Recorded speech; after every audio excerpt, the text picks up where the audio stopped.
एक बार कन्हैया जी राधा जी से कह रहे हैं, अकेले में राधा मिली तो कन्हैया जी अपने मन की सारी बात राधा जी को बताते हैं इसी भाव में। क्या? तोहरा पे मनवा लोभान मोरी राधा,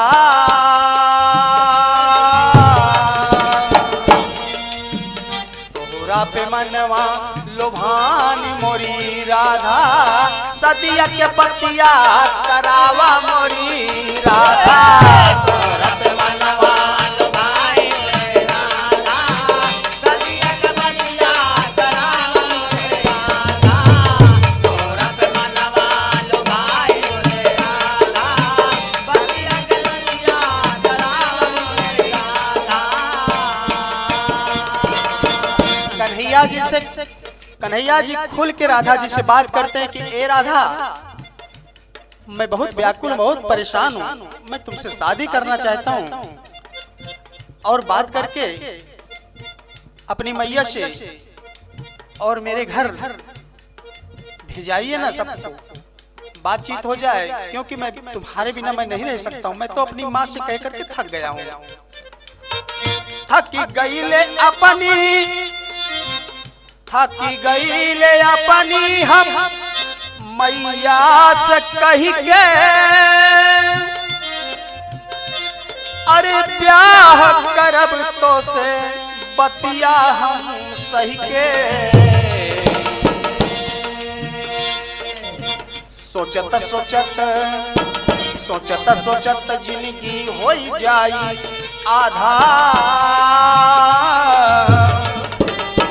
सोचत जिंदगी हो जाई आधा, सदिया के पतिया कराया मोरी राधा।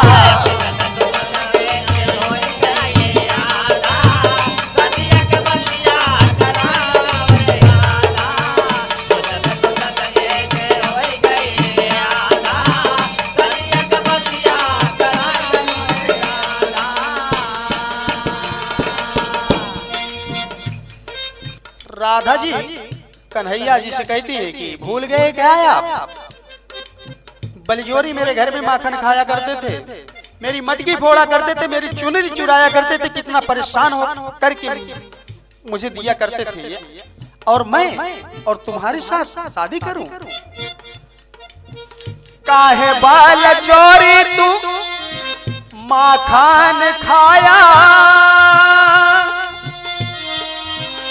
मटकी फोड़ चुनरी पे धाया, बसिया बजा के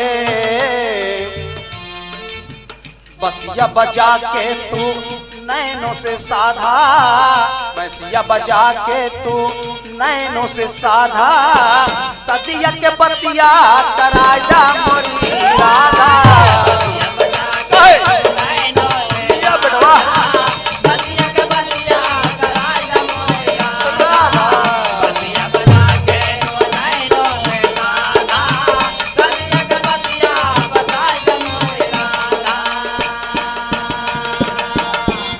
कन्हैया जी राधा जी के सामने हाथ जोड़ लिए कि ए राधा, वो सारी आदतें मेरी छूट गई है, विश्वास करो, अब कभी देख लेना तो कहना।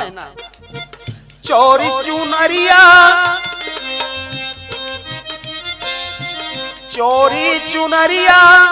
तोरी गगरिया, छूट गई मोरी तिरछी नजरिया, ताका नयनवा से सीधा साधा कांधा, ताका नयनवा से सीधा साधा कांधा, सदिया के पतिया कराया मोरी राधा।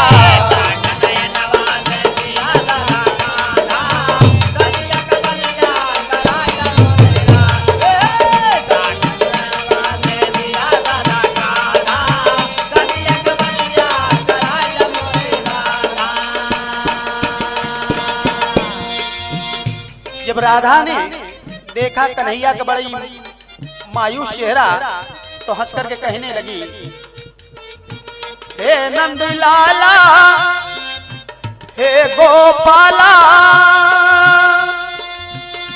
अरे तो कहे सब मुरली वाला। राधा जी कहने लगी कि मेरी भी एक बात है, वो बात को स्वीकार करना होगा कन्हैया। कहने बोलो ना। कहे मैं अकेली नहीं हूँ, मेरी और सहेलियों को भी साथ में रखना होगा। स्वीकार कर लिए कृष्ण भगवान, जो पटरानियों में गिनी जाते थे दोस्त। औरो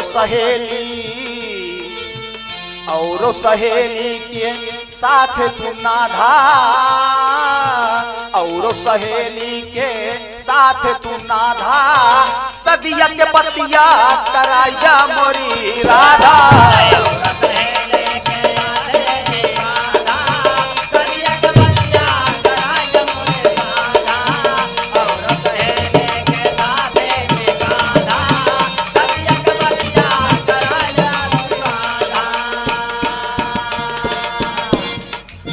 कन्हैया जी खुश हो गए कि ठीक है राधा, तुम्हारी इच्छा है तो तुम्हारी सहेलियों को भी मैं साथ रखूंगा।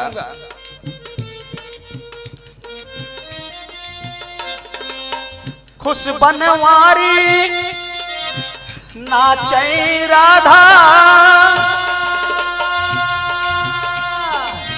देखा कन्हैया सही मन साधा। बहुत बढ़िया बात कि ये कन्हैया जी और राधा जी ने सब विचार किया कि ठीक है, विचार करके मैं बताऊंगी। कल्लू निराला के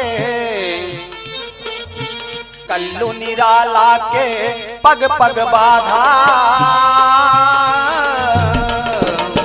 कल्लू निराला के पग पग बाधा, सदिया के पतिया का राजा मोरी राधा। निराला के पग पग